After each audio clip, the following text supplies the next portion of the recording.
Garth Russell, Newcastle's biggest identity, actor, presenter, storyteller, interviewer. Anything else that I've left off? Oh God, I'm a lover of women. Am I allowed to say that? Maybe in the Billy Connolly incarnation you're allowed to say that a little bit later. But I've got to say, I'm actually a little bit nervous. Really? Yeah.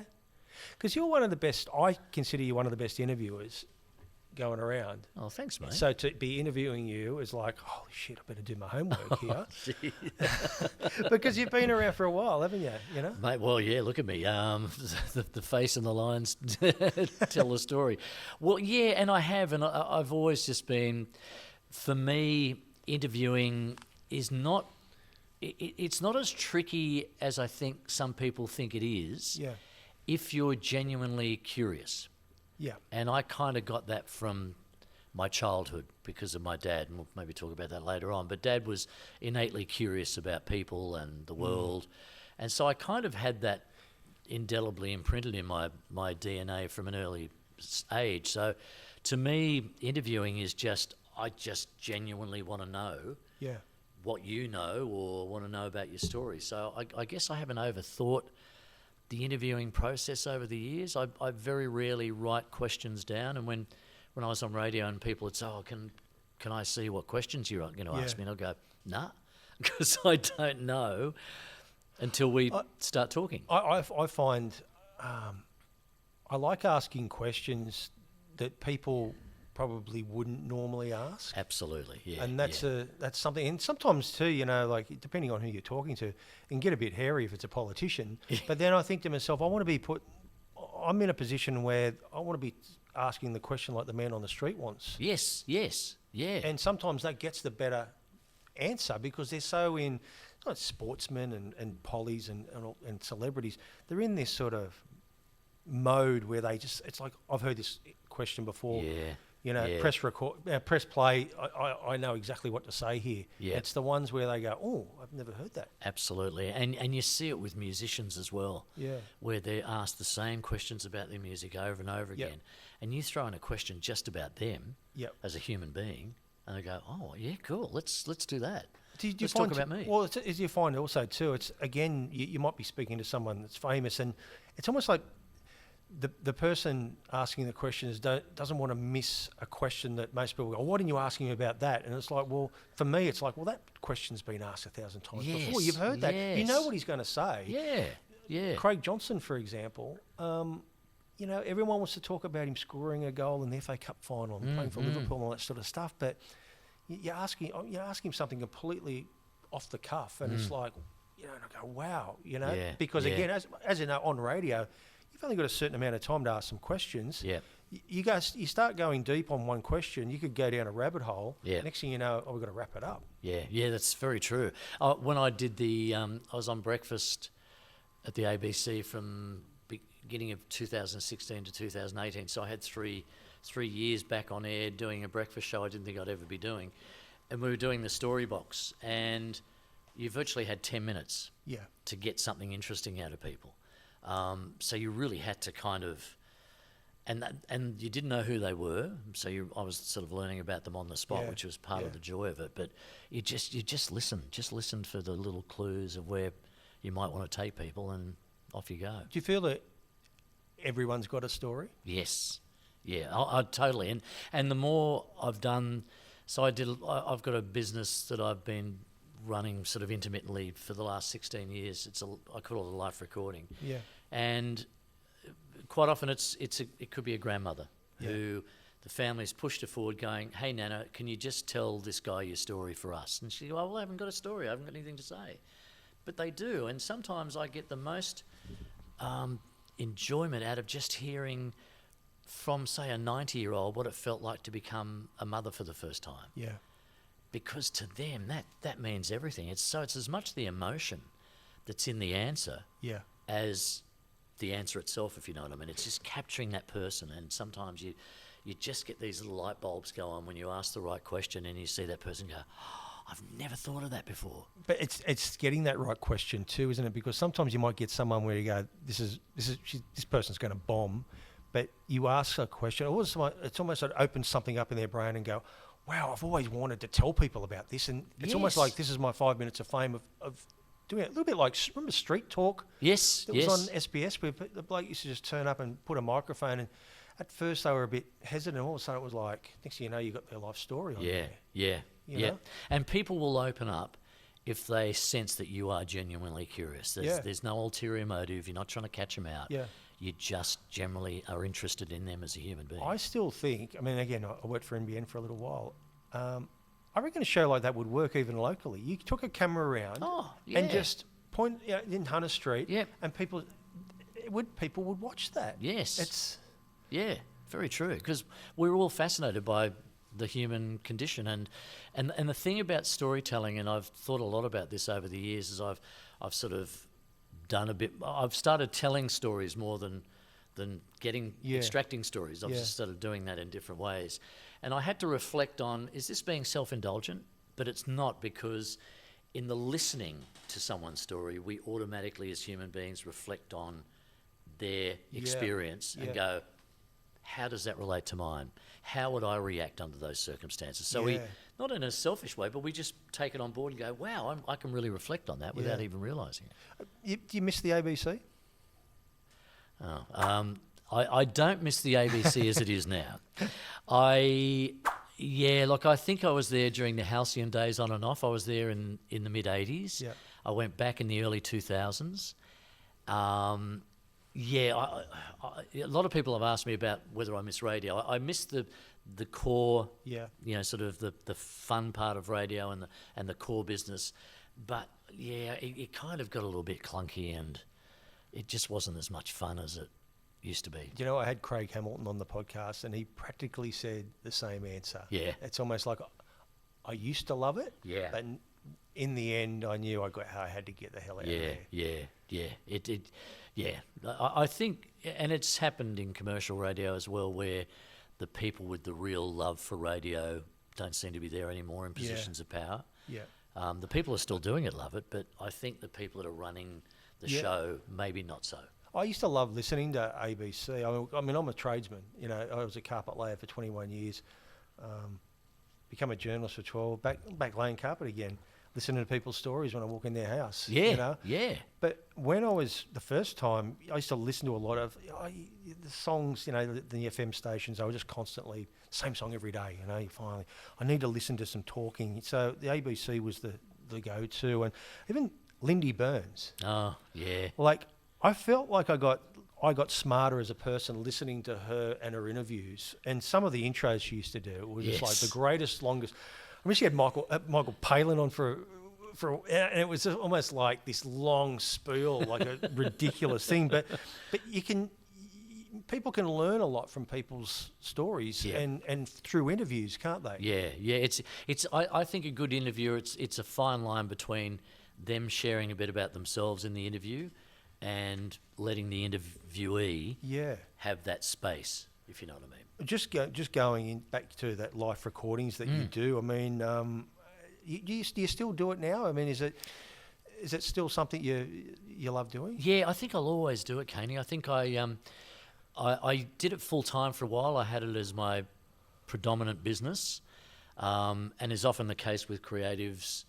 I was better at the core work than the actual business side of things. Yeah. It was hard yakka. I did it full on for 7 years, and now I just sort of dip in when people ask. I think I've done enough over the years that people go, oh, that's the guy to go to if I want, my dad or my mum to tell their story or whatever. So, and I love it. I never get sick. It's that old thing of it doesn't feel like work. I'm just sitting there listening with bated breath and getting paid. I've said this before on the podcast. So I have this, I know it sounds awful, a fascination with homeless people. I can take that the right way. But more about how they got there. The story, the backstory of how they got to this position in their life. Yes. And I think if you could somehow portray that capture that on audio or film. Yes. Because again, there's people that have been, rich people that have lost it all, or a marriage breakup or a breakdown, all that sort of stuff. We don't really know how they get to that point. And we tend to devalue human beings that have ended up in that situation. Yeah. You know, I don't know that we value them enough and value their stories enough. So, yeah, I'm certainly on that. You're a busy man. You just did a Milo ad the other day, didn't you? How'd that go? Thanks for bringing that up. I nearly brought it up Do too. you need hang on, before you go on, do you need a bucket before you go on? Yeah, so intermittently over the last 25 years or so, I've worked as a professional actor, and in amongst all that, doing TV commercials, and TV commercials can be really lucrative. It can be a nice little earner, and that one, I can tell you, earned me $20,000 for a day's work, and it was for, the funny thing about it is it was for Milo, but 30% less sugar Milo. Didn't go anywhere. They spent a lot of money advertising it. No one was interested. So I happen to be lactose intolerant, and I didn't tell them that I was lactose intolerant, because when I found out, I went for what they call a callback, so it's sort of a short list.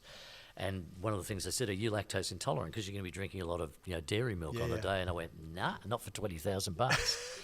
So I get the gig. I'm the grandfather. I'm in a scene with my granddaughter. There's sort of stuff we have to do for the ad, and we turn up at this little house in North Curl in Sydney, and there's probably about 30 odd people in this house. So there's the granddaughter and me, but then there's the advertising agency, there's the client, there's the crew, all crammed into this little house. And so we start filming, and they just keep pushing these glasses of Milo out that we keep doing take and take and take after. And about lunchtime, I'm going, I'm not feeling good. This lactose intolerant thing's really kicking in. So I basically hijacked the toilet for the whole of the lunch break with 30 other people trying to get in, and I just... Anyway, I don't want to go to the gory details, but by the end of lunchtime, I was feeling a bit better. So we go back and we resume filming. This time all the close-ups are on the granddaughter, so I can just pretend to be sipping. Anyway, we get to about 3 o'clock in the afternoon, and the director says, okay, we're back on the granddad. It's like back into the drinking of the milk, and I'm just by 6 o'clock when we wrap, my guts are churning. And I found the first RSL club from where we spent a bit of time in there, and just slowly worked my way back up to Newcastle. Can we name that RSL so we know and which cubicle not to go into? Fairlight. It might have been Fairlight Bowling Club. Anyway, it was Fairlight. I know it was nearby. Anyway, I got home, wrung out, and was pretty crook, I think, for the next 3 days. And I went, I've earned every cent of that 20 grand. Everyone would be going, oh, poor Garth, got 20 grand for getting a bit of milk, But were you doing it going, surely you've got that take now. Surely you've got that. Yeah. But it's always another one, isn't it? Mate, there's always something that can go wrong. If the actor's not stuffing up, the sound person's got something wrong. Like, there are so many reasons to do take after take, and we did. How many times have you heard, that was perfect? Yeah. But let's just do it again just to make sure of it. Oh, yeah. But just with ads, I mean, you've done a fair few in your time. I mean, do you need to do castings these days, or you've got such a portfolio now? Oh, yeah, you do. Yeah, yeah. That was the last one I did. It was a couple of years ago. Yeah, you do. It's sort of... And the funny thing about turning up at a casting, particularly when it's the first casting, every man and his dog's there. Yeah. And I remember one in particular. It was in... I'm trying to think. It starts with W. It's a suburb just as you get near Moore Park. And it's anything but a country town, and all these guys dressed as farmers are walking down the street toward the casting agent, me being one of them, and going, people must be going, what the hell? Is the Royal Easter Show on? And so you all turn up and you're sitting there going, fuck, he looks much more like a farmer than I do. It's sort of like you're sizing each other up going, oh. And it just becomes this sort of mind game you sort of play. And yet sometimes you've got to drive all the way to Sydney just for like 5 minutes. And it's a day off work. I know. And you're going, oh I my know. God, and if you I can don't spend get this. 2.5 hours driving home going, I should have done it like this. And you're questioning yourself. And the number, I've got a fair few over the years, but I've lost. It's like fishing. Yeah. Like you get a few nibbles, and every now and then you land one, and you just really. And at the end of the day, it's really up to the director or producer on what you look like. You could have done a great casting. Yeah. And it's like, but that's not the look. Yeah, exactly. And sometimes sometimes the casting directors will just cast the net really wide, Yeah. far beyond probably what they need to. But because everyone turns up, they just go, just bring them all in. I'm going to mention something. We're going to obviously talk about him very soon, but I had to do a casting for an ING ad, and as you know, Billy Connolly was the man, pretty much the spokesperson for ING in Australia for a few years. Yes. And apparently his contract ran out, so they just wanted just a normal average Joe to do the commercials. There's still a bit of money in it because it's a national commercial. Yeah, yeah. And so I got there and I'm sort of thinking, what do I say? Because you want to do something different to the average, to make it stand out. Yeah. So, okay. You know, you don't have to be Scottish to know how to sell fucking insurance. I thought I did a good job, but I still didn't get it. But you had to go. You had a red hot But isn't go. it right? You've got to do something a little bit off the cuff to you maybe do. get it. Absolutely, to stand out. Yeah, yeah. Just another person that was pretty much into, well, certainly into commercials and advertising in Newcastle, Art Ryan. Yes. You're a great mate. Yeah, And sadly passed away. He was a real titan in commercials, in advertising in Newcastle, wasn't he? He was a force of nature, Art. He was so prolific, so in tune with the consumer, with the customer. He just knew, which is why he was so good at what he did. He just knew how to grab people's attention, and he did it with jingles. He did it with copy. He was just really clever. And Art, it was funny because I was in my late 30s, and I'd known Art reasonably well, and I worked with Nikki, his daughter, at a couple of radio stations. But I got to know him really well and became really good mates with him when I decided to have a serious go at acting. So I was in my late 30s. I'd just come back from an overseas trip, and I thought, right, I'm going to give this a red-hot go. And Art was really, really so encouraging, and he flicked me a few Newcastle Herald ads, and he'd love hearing it. I'd go up and visit him in his office, in the AdMac office, and I'd just come back from a casting or doing something in Sydney, and he'd be all ears going, mate, tell me more about that. He was just so enthusiastic, and so we just developed this friendship over the years, and right to the end. I was there on the day he passed, on the day he went voluntary assisted dying, and the doctors that were there, I can sort of say without giving too much away, they said, we've never been to one like this. Yeah, they'd done a lot, but Art just went out in his own way with this small gaggle of mates and Krista, his lovely wife, around him, and it was kind of peaceful. It was Art, and he went out on his own terms, and that's what you expect. Also a good friend of his, and we had on the show Jason Van Genderen. Oh, yeah. Who did one of the greatest... His surrogate son. Yes. But he filmed Art, I think just more or less saying it the way, the way Art did. I think he did a little jingle at the end as well. Yes. It was so well done. Yeah. And Jason was this whiz kid, this kid that walked into AdMac. Yeah. And they just gave him a go, and he just became their powerhouse. Like, he and Art just created with Krista this amazing agency. I always think too, I mean, back in the day when Art was at NBN, it would have been like, back in the day when there was money and television, it was almost like, I want to do this, I want to make this show. And it'd be like, have a go. How much do you want? It was like, I want to do a show called Beating Around the Bush with some guy catching snakes. And just go out there and do it. Just How don't, cool is that? Yeah. Could you imagine that happening now? No way. Maybe sort of incorporated into maths. You're a celebrant now. Yes. Pettigrew funerals. Now that's a profession that won't stop. No, I'll try and stop. What made you get into that?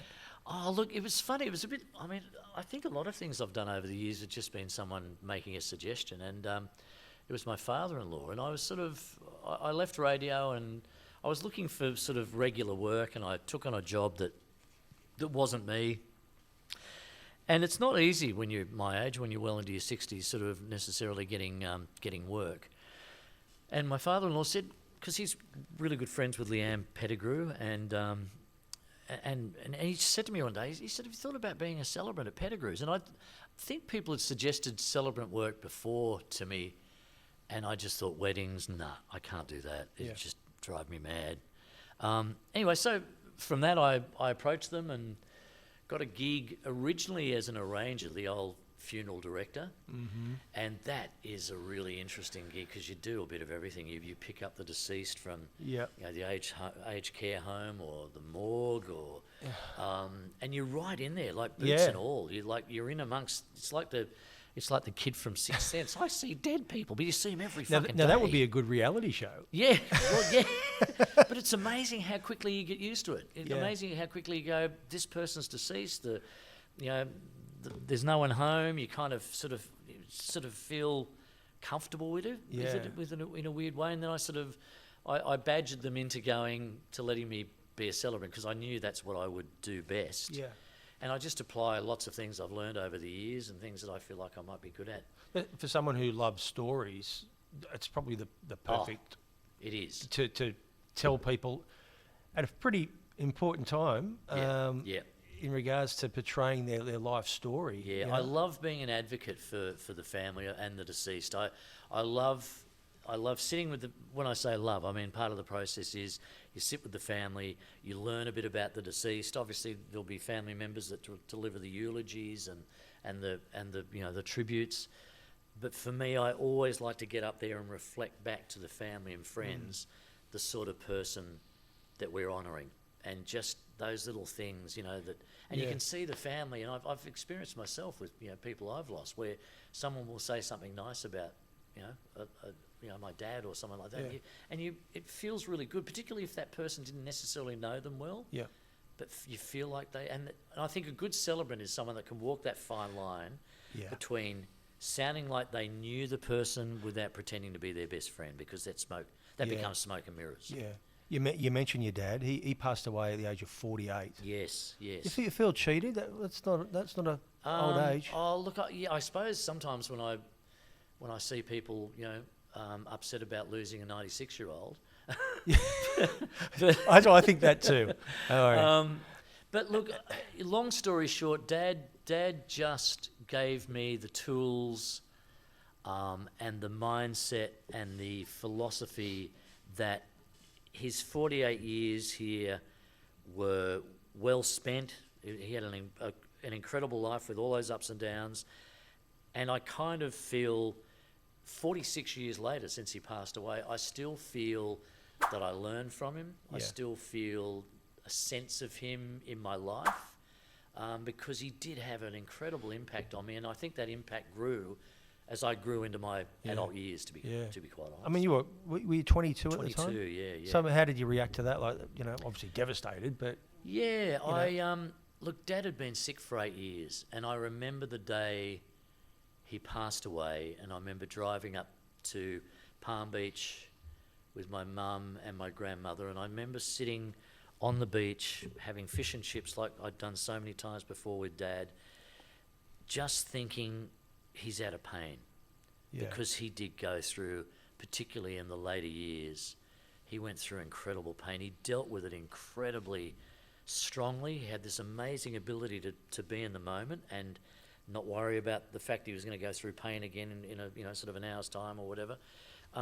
So it was almost like, had he been a pet, you would have wanted to put them down. Yeah. It's almost a VAD thing, a voluntary assisted dying thing. And beyond that, I mean, it's a bit of a blur, I guess, as a 22-year-old, how I dealt with it. I think in my 20s I was pretty measured and pretty, I sort of took things pretty seriously after that. It wasn't until I got into my 30s that I kind of let my hair down, which is a bit late, but anyway. Yeah. I did it. You grew up on the northern beaches. Yes. That would have been a time. It would have been like the early days of Home and Away, would it? No, it was before Home and Away. I'm saying it's like a precursor. It was like Home and Away before Home and Away. Yeah, look, it was funny. We moved there in '67. It wasn't the highfalutin snobby place that it is now. And I remember going up there in 2015 for my 40th school reunion, and I hadn't been up there for ages. And the whole notion of being where I grew up is so foreign to me because I've moved so many times to so many places. I'm married to a lovely local girl who grew up in Newcastle, and it just seems such an anathema to me that she bumps into school friends and It just doesn't occur to me. So anyway, we're up there. I was up there with my good mate. We walked around Avalon for a few days before the anniversary or for the reunion, and I went, "Oh, this place is a bit wanky." I don't know if have you ever seen Avalon now? Yes. It was like that. It was like, man, what's happened? Everyone's looking down their nose at you, going, "Well, actually, I grew up here, believe it or not." You've been on a few things, and we mentioned Home and Away, All Saints, Water Rats, Home and Away. Let's stick with them. My partner loves Home and Away. Mate, what's Alf like?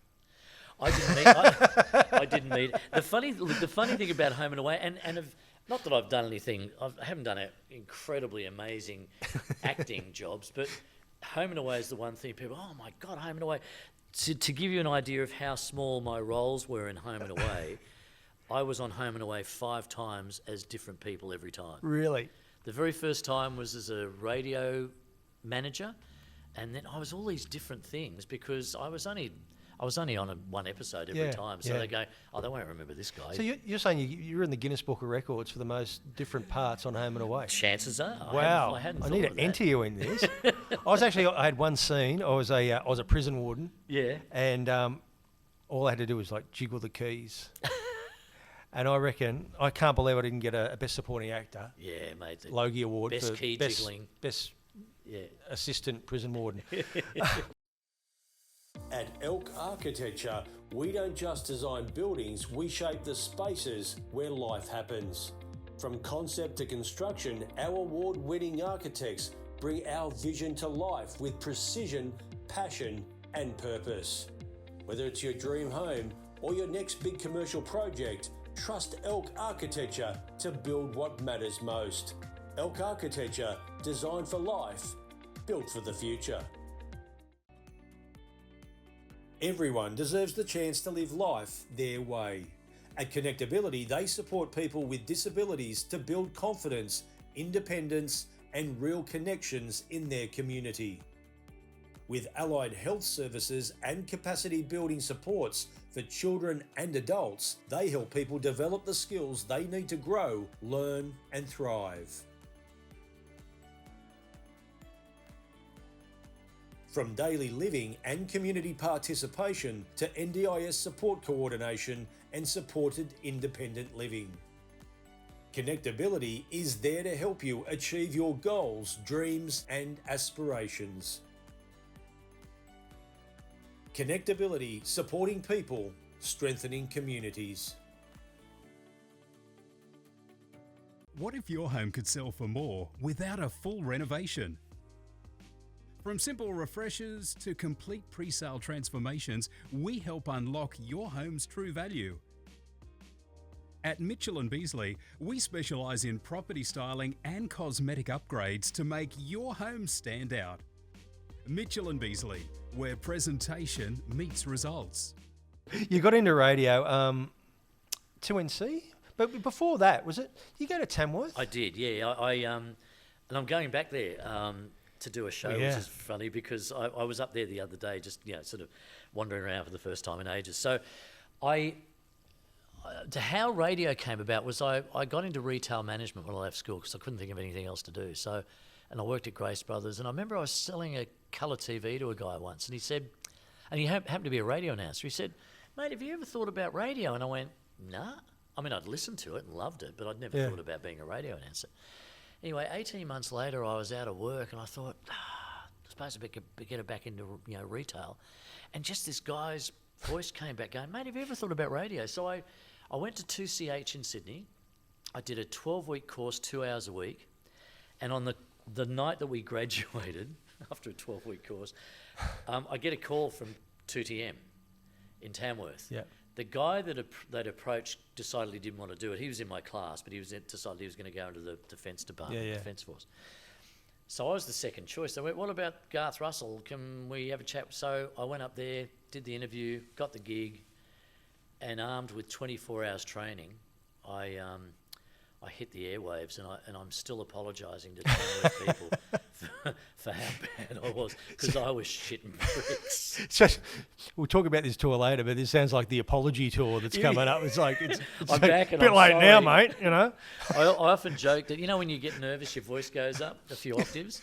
I reckon for the first 3 months, only dogs could hear me on air. I was like, oh my God, I can't believe I'm sorry.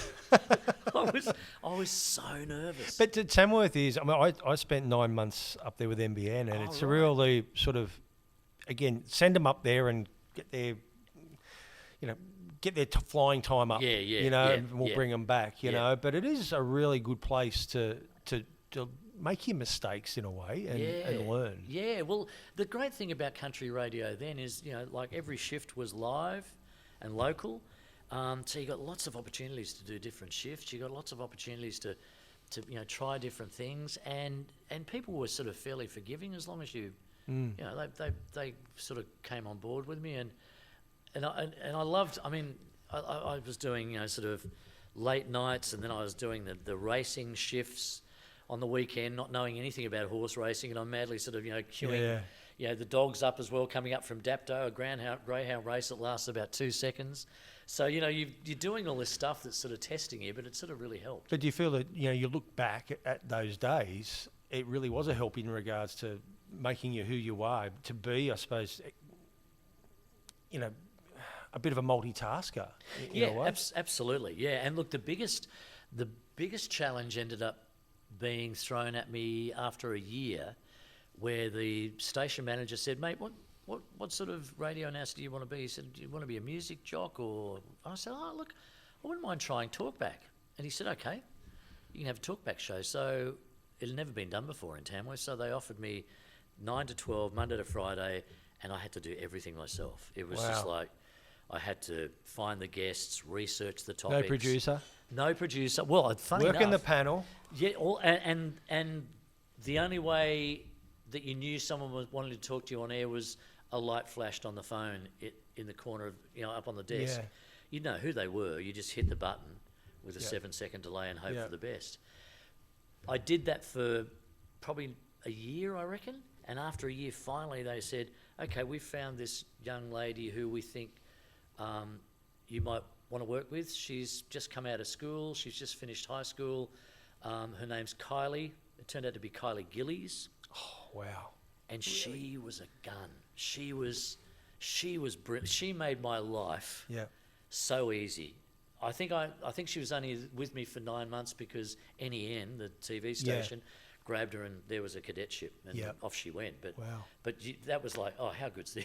Yeah, how good's this? Absolutely. But I mean, you look at even like just with talkback these days. Again, I mean, there still is talkbacks, particularly in the Sydney stations, but we don't have that talkback. Remember, like 2HD there was always like Pat Barton, Jeff J. Yes. There was always, if someone wanted to whinge about their gutter not getting fixed, there was always someone that you could talk to. Yeah, absolutely. And I sort of mentioned that to Steve Graham the other day. We were talking about midnight to dawn shifts. Like how many old geezers just stay up all night and they just want to talk. I know. It's and what I loved about the country was, you think about the immediacy of radio, the intimacy of radio. And I remember when I was on late nights, sort of in the country in Tamworth, I could just picture those people in their car driving around the country roads in the dark, and you're the person that's talking to them. You're the person that's keeping them awake, keeping them company. And I really got it. I think Tamworth helped me do that as well. It's real down to earth. You get found out pretty quickly out there too, don't you? Yes. I used to. I'd be at the pub out at Dungowan or something like that, just outside Tamworth, and I'd be there having a few drinks on a Friday night, and the farmers would come in and go, mate, I was listening to you in the tractor today. Yeah, mate, you're going all right, but you're too fucking nice.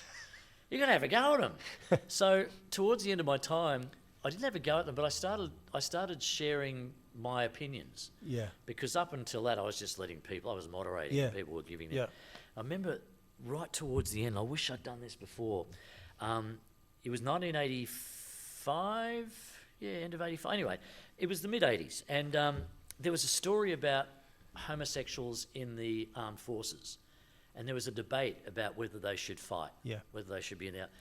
And I just said, well, of course they would. But why shouldn't they? If they want to fight for their countries, does it matter what their sexual preference is? Anyway, next minute I get a call, the light flashes.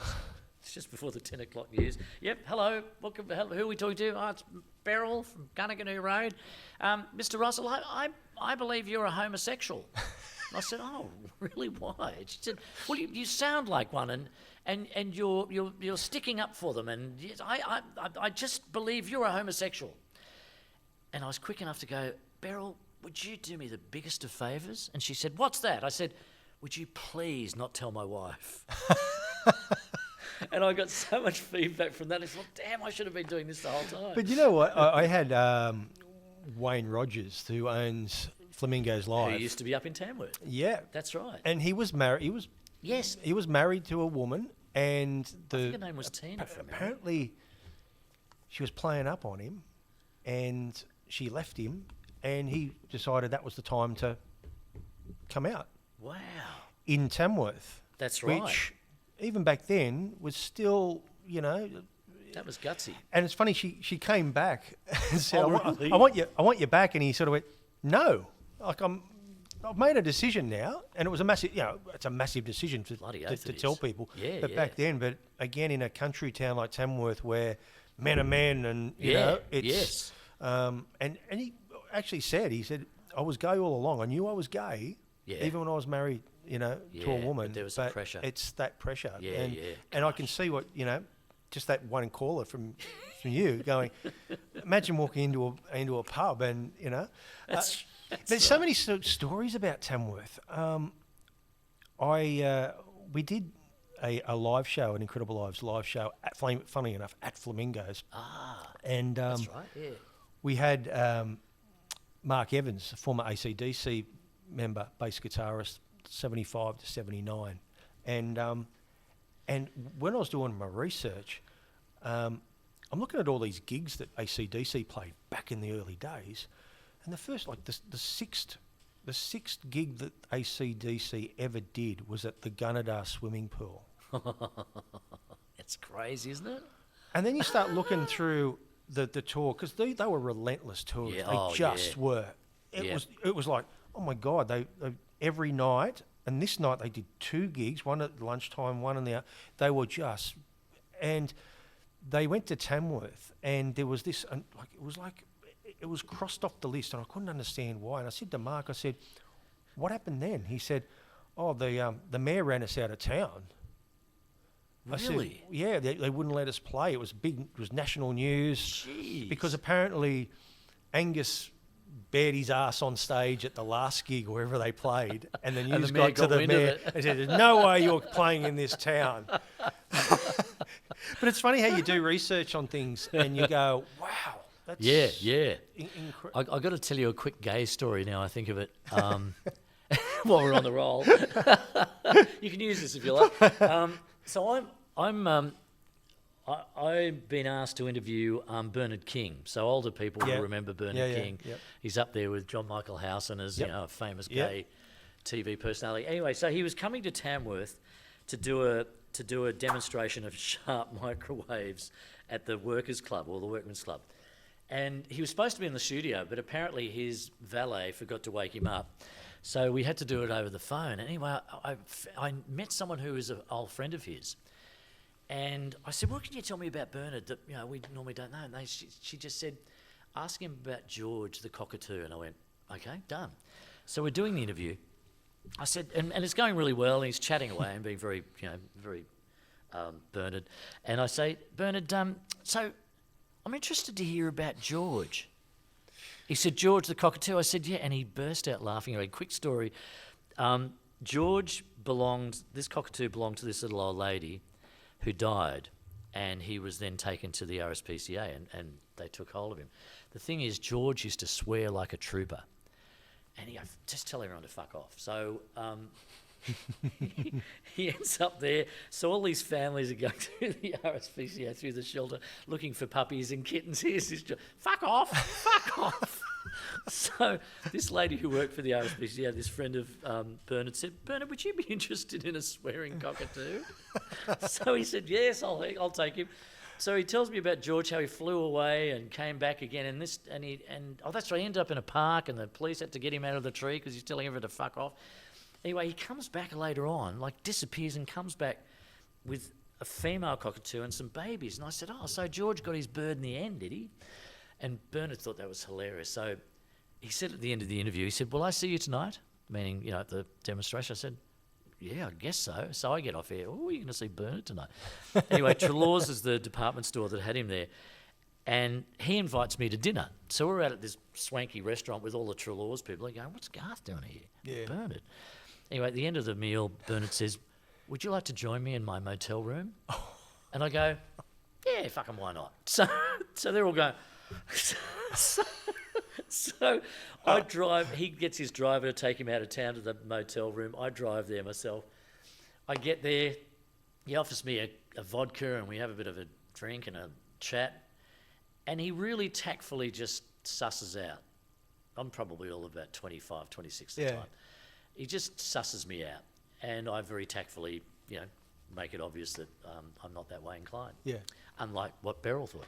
So so we just relaxed, and I had the funniest night. Yeah. I think I left about 2 o'clock, pissed as a fart. Somehow I got back home. And as I'm leaving, I said, look, Bernard, I got to go, mate. I'm heading off on a camping coach trip around the outback tomorrow. He said, he looked at me and went, oh, how butch. And off I went. I could just. What a story! Look great at that story. That's you know. I know. It was just, and I sometimes, I stop and think about some of the funny things that happen in Tamworth that you just don't expect. Yeah, that was one of them. Yeah, remember the old lamb chops he had? Oh, I know. Also, too, when you mentioned that, it was some microwave he was plugging. Do you remember there was a guy that used to go around called Joe the Gadget Man? Oh God, yeah. And he used to like open the back of his. He used to go around everywhere. What was the name? I'm trying to think of the name. I think of the he retailer. did. Joe the Gadget Knock and Man. Kirby? Knock and Kirby. Yes. Yes, that was it. Yeah. It's funny how things stick in your brain. Bloody oath. It's but just getting back to you in retail. So what part of the retail department were you? And if it was, you're talking about Bernard King, you know, was it the clothing section? You're doing the inside legs? Was I working in women's underwear? Are you being served? No, it was predominantly electrical. I think I started off in small electrical, and then I moved into TVs and stereos, and then I managed that department, which was fun. It was lots of fun. When Star Wars came out in '77, I was telling someone this the other day because it was May the 4th. And they said, did people ever call you Garth Vader? I said, yeah, certainly when it first came out. And there was a guy in kitchenware right next door to my department. His name was Luke, so it became Garth Vader and Luke Floorwalker. You try and tell the young people today, they just won't believe it. Something very similar. So Sam Armitage and Chris Barth. Yes. They didn't get on too well. I did hear that, yeah. And Chris Barth hated the fact that Sam used to call her Barth Vader. Oh, right. Yeah, like dun dun dun dun dun dun dun. Yeah. I don't know Sam. I met Chris many years ago. In fact, I know you got Steve coming up, Steve Graham. We both had a crush on Chris Barth when she was reading the news here on NBN. Just like we had a shrine in the studio for Ray. Yep. We'd often refer to our Ray shrine, which was imaginary, but we always used to get a lot of laughs out of that. And I remember Steve was with someone at the time, and I wasn't. And he said, "Oh, I'd love to go on a date with Chris." I said, "Well, I know you can't, but I can." So I invited her out.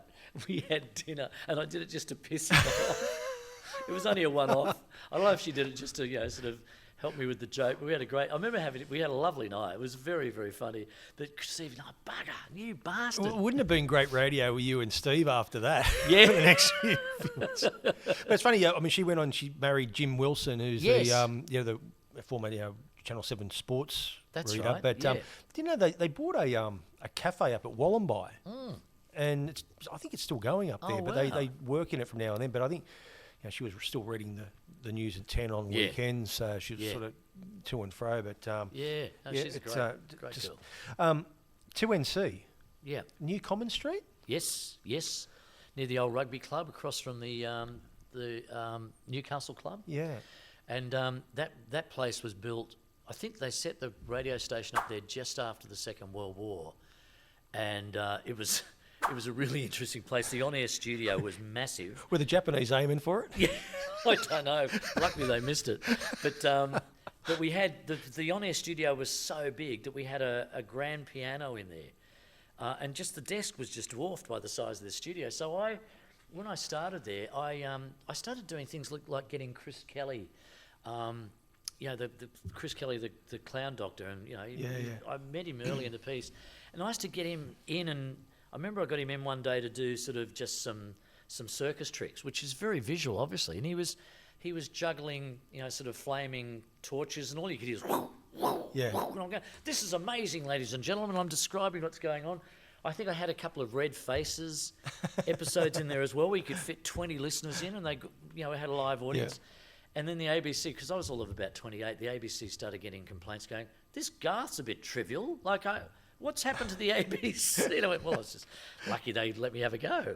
I'm a 16-year-old carpet laying apprentice. I've got to lay carpet in the top part of New Common Street at 2NC. Yeah. And we're having to bang down, it's called smooth edge. It goes around the edges with the spikes. So you bang, bang, bang. Next thing you know, was Mickey de Stoop. Oh, yes. Come up. What's all this banging? Can you just be quiet for? Oh, you don't know. I've got this radio show going on downstairs. I'm like, oh, so sorry. It's just another story. But I mean, after that, I mean, how did you meet? How did the Steve Graham thing? The partnership there. How did that all come about? We met when he came down from Ipswich to do nights, and he had the unenviable job of taking over from Mobsy and Fletch, Mobs and Fletch, which he did really well, because they were just this powerhouse, and they got snaffled up by Triple M and went to Melbourne and ended up broadcasting up through Sydney and Brisbane. So Steve appeared, and I was doing Brekkie with John Paul Young, and we bumped into each other a couple of times because we were at opposite ends of the day, so we didn't see much of each other. So we saw each other in the jock room a couple of times and just got on really well, and made each other laugh. Anyway, he was having a housewarming, so it was very early in the piece when he got here, and he invited me around. So I turned up. First visual gag I tried on him was I turned up with a bottle of champagne in a bag, and I had 2 bottles of champagne. I think I had my then wife with me and my son. So it was a bit of a family gathering. I pull this bottle out, and it's a bottle of Moe. He's going, oh, mate, you shouldn't have. And I went, oh, shit, mate, wrong one, sorry. And the one I had to give to him was Seaview or something crappy like that. And then sort of later as the night rolled on, we just started chatting. And next thing I know, we had this circle of people around us just listening to us bantering. And we kind of... I think we then went at some stage pretty early in the piece, we got to work together. Yeah. So we connived and found our way to sort of get Mike Webb. We applied for other radio stations around the country, but we ended up talking Webby into giving us a go. And he was good for that, wasn't he? There's a lot of people that got their start. He was actually. Yeah, I've got to say the funny quick story with that is we put a dummy demo tape together. And we'd use this demo tape, on the Gold Coast and Brisbane and different places like that, and we called it Web FM, and the stings were Web FM, and you hear this weird laughter and the sound of a cash register. So we're just taking the piss out of Webby. Yeah. And it's the only thing we had to play to him. He said, "Well, you got something to play me? Like, I want to hear how you guys sound." And we went, okay, mate. So we gave him this piss tape. So they're going to go really good or really bad, yeah? Exactly. And to his credit, he sat there going, But to his credit, he saw through the shit stirring and went, well, I think I'll give you guys a go. I think even when UFM was starting, the first FM station in Newcastle, he walked into us, might have been one of the surf shops in the Junction, and he was Tezza McKenna working behind the counter. He went, You got a really unique voice. Do you want to start in? You want to go around and drive around and give out Coca-Cola and all that sort of stuff, and yeah. that's how Tezza got his start, was Yeah. through that. Absolutely, yeah. Just on John Paul Young, you know, he's the only person that won't come on this podcast. Is that right? I'll tell you the story. Okay. I always wanted him on. He's a legend, you know. Yeah, yeah. And so I got his number and I sent him a message, and I didn't even know whether he had a manager or not. Yeah. Apparently he does. Yeah, But, you know, I always find sometimes it's easier to go to the source, absolutely, yeah. you know, and just they can get to know who you are. Well, you go to a manager that's like, you know, it feels you're one removed. And Yeah, that's right, yeah. So I sort of said, I'd love you on the podcast, and he ended up calling me back. He said, oh, yeah, it's great. And he does a podcast for Men's Sheds as Right, well, which right. I thought would be a really interesting thing, Yeah. doing something like that. He'd Yeah. host this Men's Sheds podcast. Anyway, he said, yeah, I'm happy to go on. But then he said, it's just audio, isn't it? And I went, well, no, we actually like film as well. Yeah. You know? Oh, no. And I'm sort of going, I've seen you go on Dancing with the Stars and do a quick hit that you probably make some money out of, you know. I respected it. He didn't want to do it, you know. yeah. But then I get a phone call from his manager, and it was like, mate, who do you think you are sending me, like, talking to, you know, you got to go through me, you know. And I'm like, look, I'm so sorry, you know, I didn't mean to do that, you know, but I just saw, you know, and I respect, you know. Well, mate, he really knows how to join. So then stupid enough, I sent John Paul Young another message saying, mate, I'm really sorry if you've got into trouble with your manager, because I've just got my ass chewed out, you know. Next thing you know, the manager sends me another message. How dare you still contact my client? And I'm like, mate, it shouldn't be that hard. You know, it's like, so he's the only one that's knocked me back, you And know. it's not going to happen. Oh, mate. Just you're going into one of your latest acts now, which is being Billy. You're impersonating Billy Connolly. Yep. The Big In. When did you think I could do this? Has it always been in your head? Not always. I think doing impressions has always been in my head, and it's what I did. You know, I wasn't very good at sport. I was just I loved impersonating people, and the very first time I did it for an audience was on their sixth form muck-up day, year 12, in 1975 at Barrenjoey High.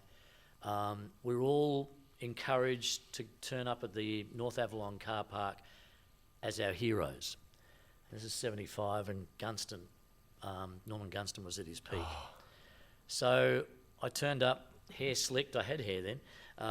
You know, toilet paper on the face. I was got the gear on. I had a jacket and a cravat. And anyway, and sort of buoyed by half a magnum of champagne, I went into my Norman act, and someone said, you can be our MC, because they had this big sort of production ready to do in front of the school, and they didn't have anyone to sort of run it. So next minute I'm up in front of the whole school just doing my full Norman and having an absolute ball. I had people come up to me afterwards say, how long have you been at this school? I said, 6 years since the beginning. Never seen you before. And that was my English teacher. Yeah. But so I kind of, I guess, and I've done different characters. I used to do a version of John Michael Housen on air, and then I took him live and used to do all sorts of funny things. And as a kid, I loved John Michael Housen when he was on the Ray Martin show, and before that, the Mike Walsh show. I actually met him at LA Airport. I know that sounds very windswept and interesting, but I was about to come back to Australia, and he was seeing someone off. And I went, John Michael? And he went, yes. Well, yes. I said, my name's Garth. I'm from Australia. He didn't sound all that impressed. I said, have you lost weight? He went, well, he did this little pirouette. And then went into this big, it was like a one-on-one stand-up routine. He was just cracking me up. And he said, did you ever hear how I got the boot off the Ray Martin show? And I went, no, I can't say I have. He said, well, Ray was always banging on about, lived in America and, fucking, he's in Washington and he lived in New York. And he's talking about, I'd ask him about, like a delicatessen. He'd have no fucking idea. I go, where were you, Ray? New Jersey. Anyway, and at one stage he said, he said he was so full of himself. And I said to him one day, you know, Ray, 2 miles off the coast of Australia, no one's ever heard of you. And by now I'm just in raptures because I'd been taking the piss out of this guy. And here's this guy taking the piss out of himself. And I went, no wonder you got the sack. Anyway, he said, what's your name again? I said, Garth. He said, well, next time you're over here, look me up, John Michael House, and I'm in the phone book, West Hollywood. And anyway, that was great. So you've been invited back to Bernard King's Yeah. motel. You've been John invited Michael to go see John Michael Housen. Sure? Well, mate, I better have a long, hard look at myself. How many other impersonations? I used to do a Hawkeye and a Ronald Reagan. I remember when you remember those character phone messages, you know, the recorded messages were all the thing. Yeah. I was going to make a fortune out of doing, you know, a whole lot of, sort of impressions, but Yeah. never paid off. So I guess getting back to the Billy thing was, I got to a stage where I thought, I started doing impressions of him and bought myself a cheap wig and just to amuse myself. And I remember a couple of people going, you do that really well. Have you thought of doing something with them? I thought, no, I hadn't. And then I started to, because I knew, as a kid, I always wanted to be an actor. Yeah. That's the first thing I remember is I always wanted to be an actor. And as I got a bit older, I started going, there's still something I want to do that I haven't done yet. I've done acting, I've been on radio, I felt like I've entertained people in different ways, but I haven't done the purest form of what I've always wanted to do since I was a kid. And I thought, I love storytelling. I love Billy Connolly. Why don't I see if I can combine that? Yeah. And have a go. Is it like the next thing? I mean, you mentioned obviously you've done acting. Yeah. This is a bit harder because, again, you've got to nail someone that a lot of people know and love. Yes. Where, you know, doing acting, you're more or less playing a part which you can play yourself in a way too. Yes, yeah, and make it your own. Yeah. But this is next level, isn't it? You know? Yeah, And it is. A bit of pressure? Yeah, there was, but I guess it's like anything. When it's something you've always wanted to do, you kind of, because someone said to me the other day, how long has it taken you to get this show running? I said, probably 68 years. Yeah. So I think when you're in that mindset and you've thought that way all your life, you kind of, it didn't seem like such a huge deal. And when I did the 2 shows in Newcastle last year, to very friendly audiences, and I knew that was going to be the case. Yeah. A lot of people turned up, they were friends or family or people that knew me from the radio. I thought, no, I'm going to have this, because I think you get to you get to any age and you think, I want to really test myself. I really, if I think I'm good at impersonating people, this is a good one to test myself on. And I feel like, I think it can keep getting better, but it felt really, it really felt good and the feedback was great. Were you always a fan of his? Yeah, Does that help? Absolutely. As long as I can remember, I was a fan of Connolly and his style of humour, which was observational, which is just taking the piss out of us. And I really enjoyed that. And just his way, I love his ability to kind of think on his feet. And I actually saw him live in 1988 here in Newcastle at the Civic.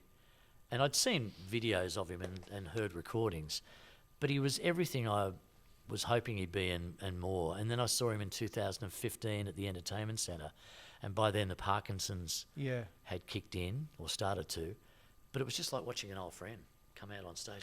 I remember, again, it might have been the 90s where he might have done some gigs where, remember he did that around Australia. It was on television where he went to different places. Yep.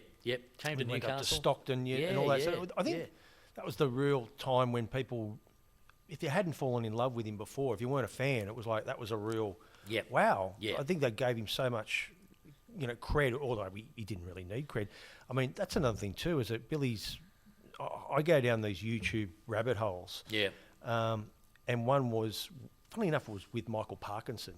He's just because I love his interviewing style. Yes. And I think Billy came on Parkinson more than any guest. Because Parkinson just knew Yep. he was just dynamite. Yep. It was like, I have to get him on because he's just... And it was on Parkinson's show in about 74 that Billy told a joke that reverberated around the UK and Scotland, and that's what he attributes. He probably would have got there anyway, maybe, but he attributes that one appearance on Parkinson's to actually.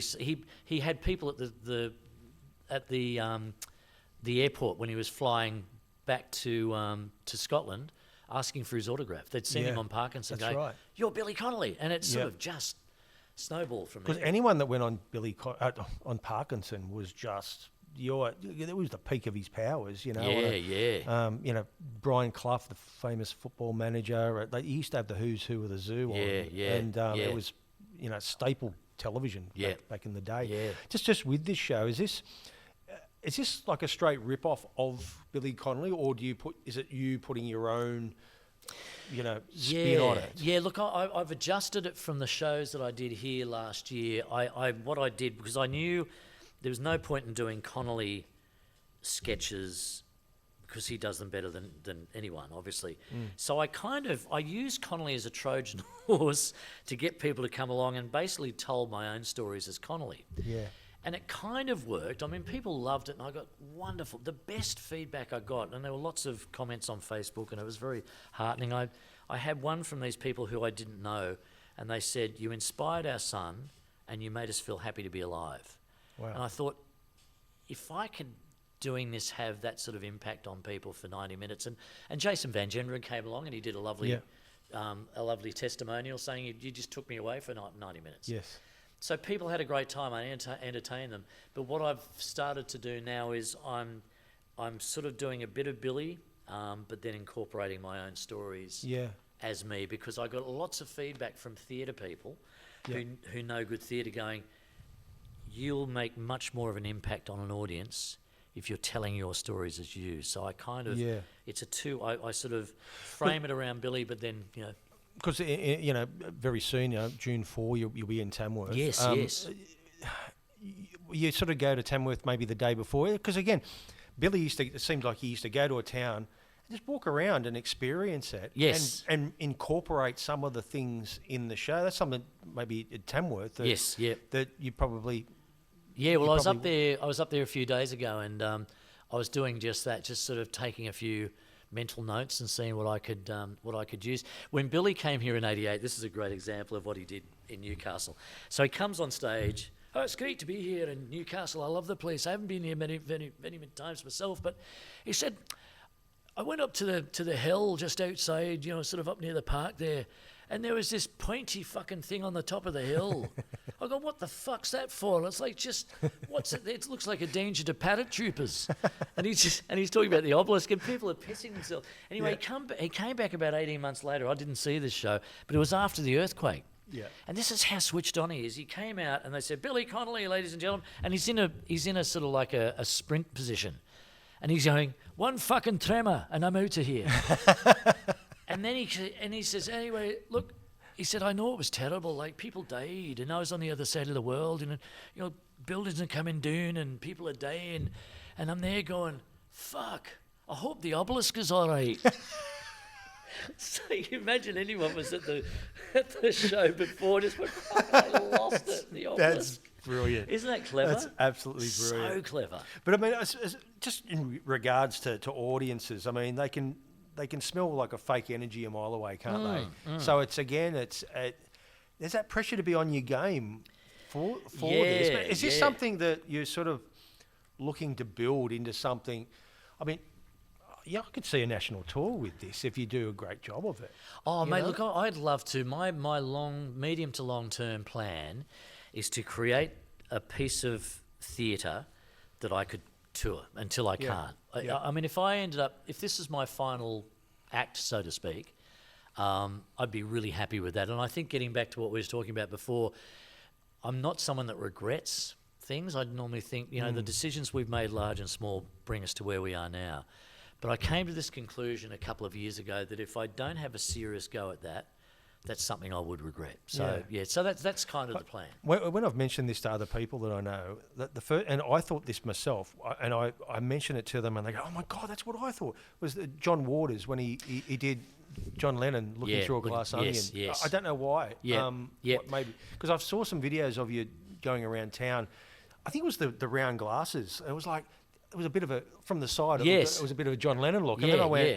oh, I remember that, you Yeah, know? And yeah. it's almost like the same sort of thing, but obviously different. Yeah, you no, know? I guess I was sort of trying to think of examples of things that helped not justify, but helped me with the decision to do it. And Looking Through a Glass Onion was one of them. I saw Yeah. that twice.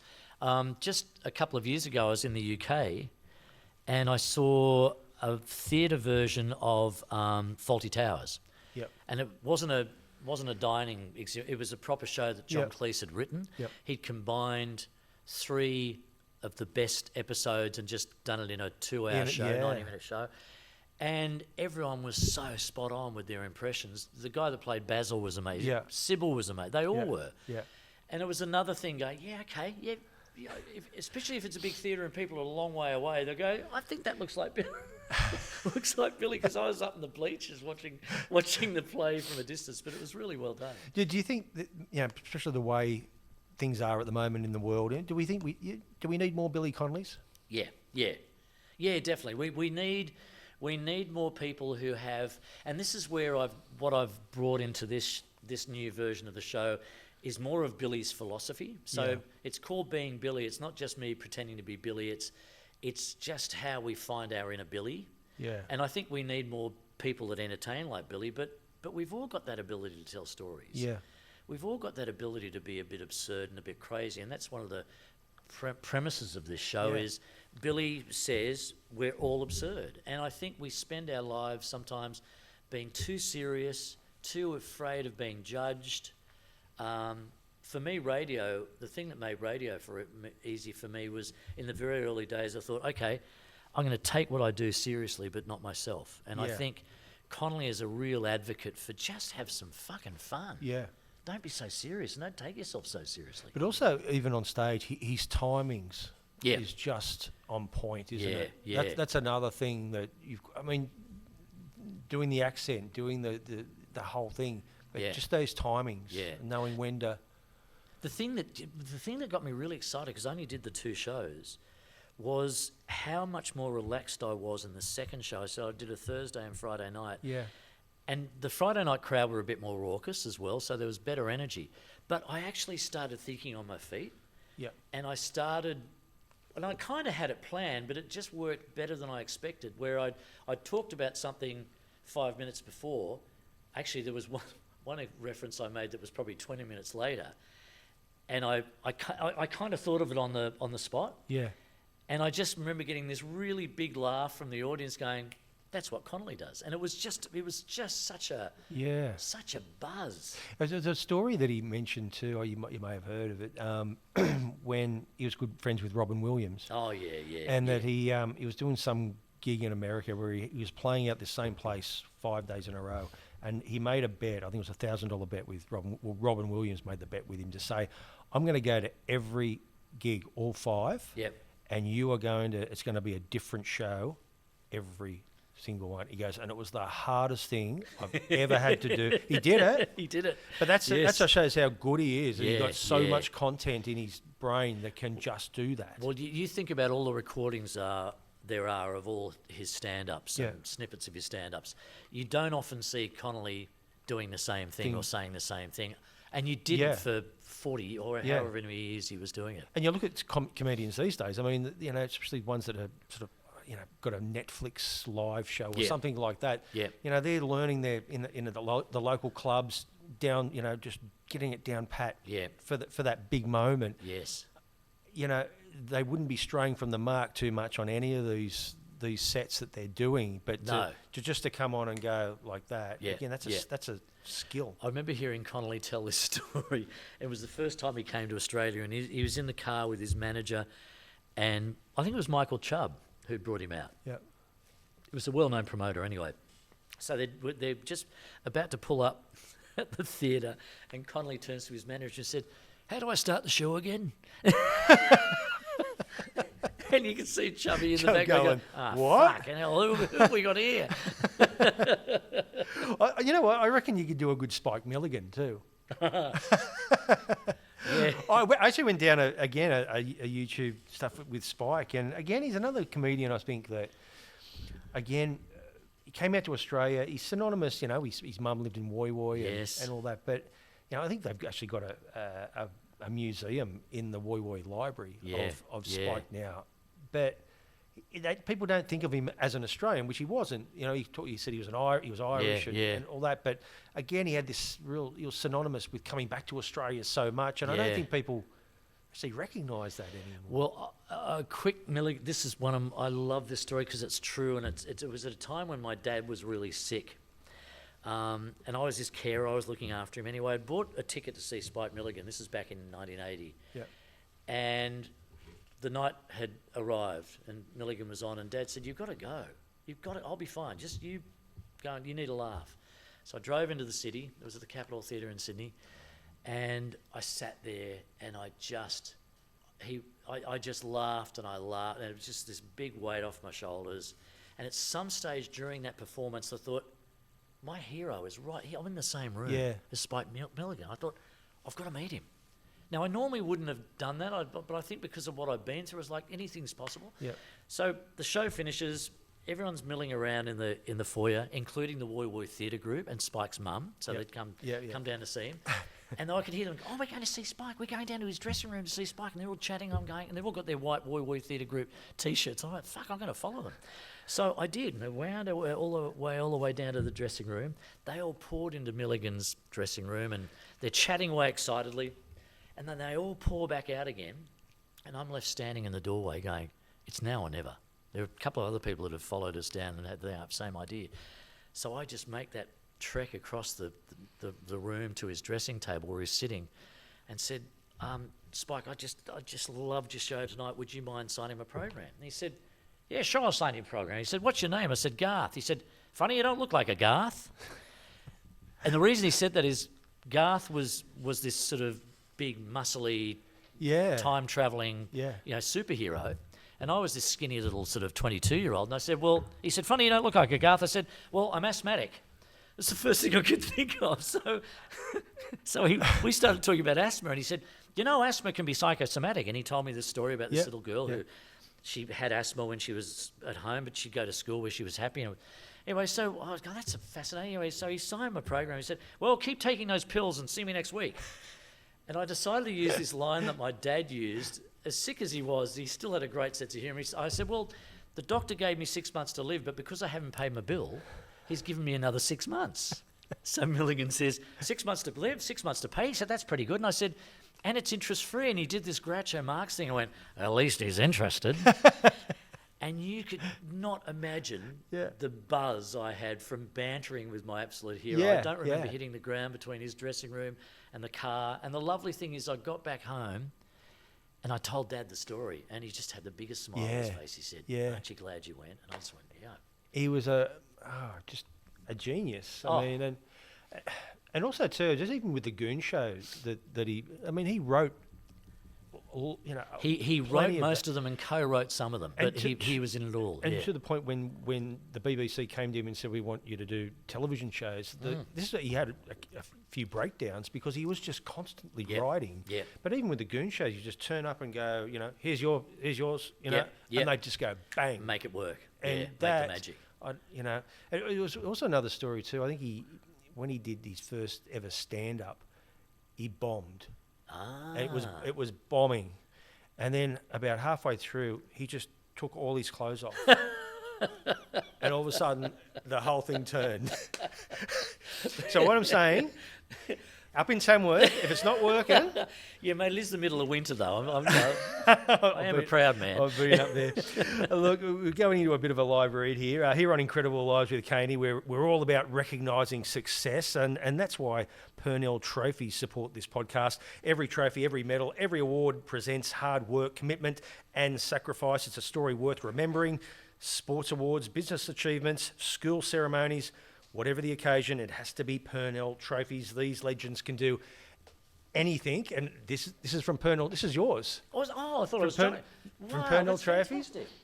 From footy clubs to school carnivals, corporate awards and apparel, or even the last-minute trophy for the bloke who finally hit one straight down the middle.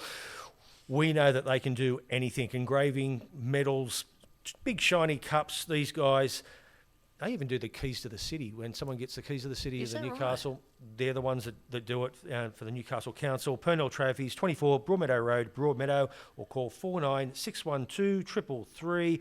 Purnell Trophies, celebrating champions since 1957. Well said. That's And great. That's a little memento. Oh, that's lovely. Well, I've got a trophy wife, so I'll give it to her. Well, No, there you, I'm not really- there you go. Well, you could use it for anything. So I'm going to have a drink out of that tonight. Thank you. we'll see you after the break. Great.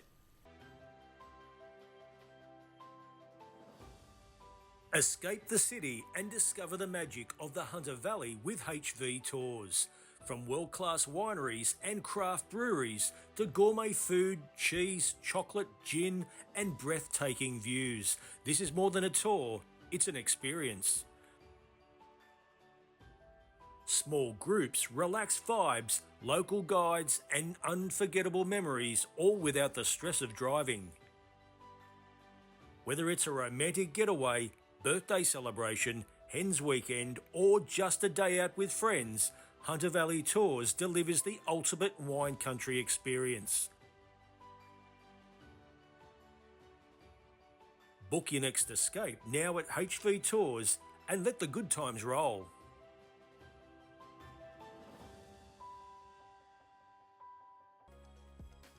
In the world of construction, precision isn't optional, it's essential. For over 35 years, Newcastle Sheet Metal has delivered high-quality ductwork, fabrication and installation on time, every time. From large-scale commercial projects to precision custom work, we don't just meet deadlines, we set the standard. Newcastle Sheet Metal, built on experience, driven by quality. Garth, I thought Garth was here. Oh no, he's it's past his bedtime. He's a boring old fart anyway. I'd much prefer to talk to you. Billy Connolly, it's an honour to have you on Incredible Lives with Caney. Billy, have you always looked like a pirate? Yeah, I've gone through different looks. I look like, if you look at me from behind, I look like quite an attractive blonde as well, just quietly. I've had quite a few people come up to me, propositioning me, and then scare the bejesus out of them by turning it around. I was going to say, you're like a pirate who's accidentally become a philosopher. I like that. That's great. Well done. You could pretty much tell a story about, buying socks or, somehow, end up talking about being naked, in a bathtub. Hey. That's not an easy thing to do? Well, all you got to do is put yourself in the situation and just use your imagination. And then once you've opened up to that, all these ideas come.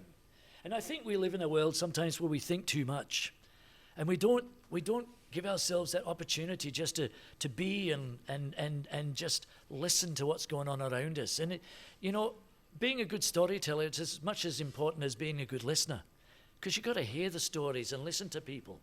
And that's where the ideas come from. What do you do with hecklers? Tell them to fuck off. There's a line I use quite a bit where it's like, see when your light goes off and mine comes on. That's when you shut the fuck up. And sometimes it's as simple as that, and it works. Sometimes when people get to my shows late too, I like to get out, jump down on the stage and help them to their seats. It embarrasses the shit out of them. You've got some shows coming up, but we also know that a lot of, in your travels, you love getting naked. Yeah, can we see a bit of that?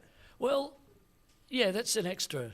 That's the late show, and I charge a bit more for that. Don't forget I'm Scottish.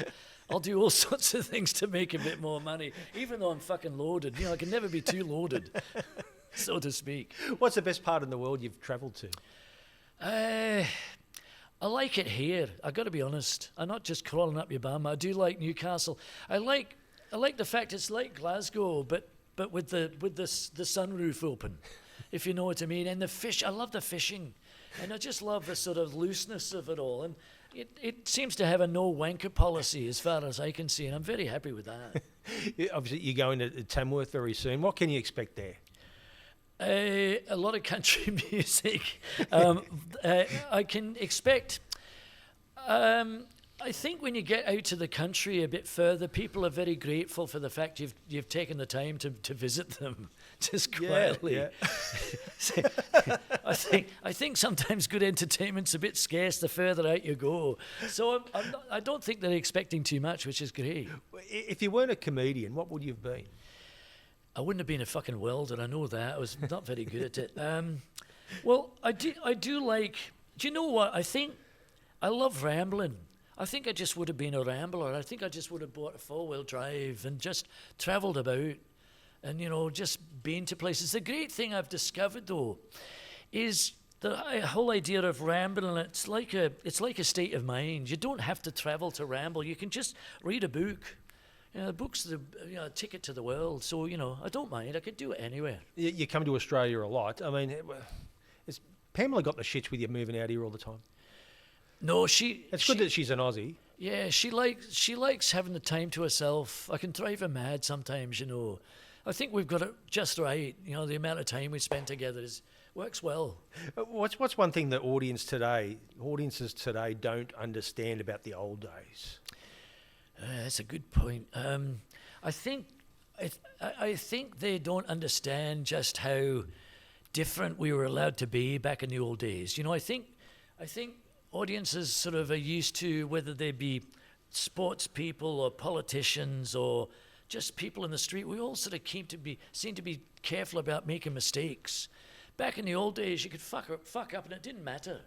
Even I think about cars, for instance. You look at the cars on the road, and apparently 70% of all cars manufactured in the world today are either white, black or grey.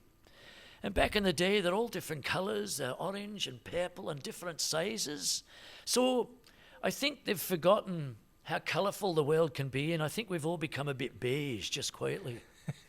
You're certainly not beige at all. Electric beige, if you don't mind. I mean, in regards to being a comedian, it can get you into trouble a little bit. What was the worst bit of trouble you got into? Back in the early days when I came to Australia, I remember in Brisbane it was a particularly nasty time for me because people weren't getting it. Maybe it was my accent was a bit thick and people didn't understand me at all and they were throwing things at me. And I remember one night I came out on stage and they said, Billy Connolly, and out I came and someone told me to fuck off. I pointed right at them and off I fucked. I didn't even do the show. Could you imagine? I got pummeled. All these people bought tickets and I fucked off. True story. I mean, in regards to doing this one in Tamworth, you'd love to go all around the country. What would be the best place that you'd love to, that you haven't been to, that you'd love to go? In Australia? Yeah. Hey, I've been to a lot of places. I think I've been there, but I'd like to go back to... I love, funnily enough, I love where they've got the races in the middle of nowhere. You know what I'm talking about. Yeah. They're there. Yeah. It'd be hard to find because I can't even remember what I'm talking about. But that would be great. I love that. With this time of the podcast, we've got a live read. Now, we've just got a brand new sponsor called Confessions Boutique. Right. Which is a sex shop, which I thought would be right down your alley. And we'd love you to, if you would, please, So this is for when I'm travelling without Pamela. Absolutely. I need some you need a bit release. Of help. Okay. So you want me to read this? Absolutely. As it is there. Okay. If you're ready. Looking for a little more action and a lot less small talk, then get yourself into Confessions Boutique. I wish I had my glasses. Is it the sweetest little secret? It's something like that. Yeah. It's the sweetest little secret in Newcastle. Whether your love life needs CPR, your bedroom's gone colder than a Glasgow winter, or if you're just feeling more adventurous after a few wines, Confessions Boutique has got you covered. Covered in what? From cheeky toys to hilarious gifts. And what the hell is that? This is great. Did you write this? Yeah, I It's did, very, yeah. very good. This place is packed with fun for couples, singles, or for the curious. And don't worry, the staff are friendly and have probably heard weirder things than what you're into.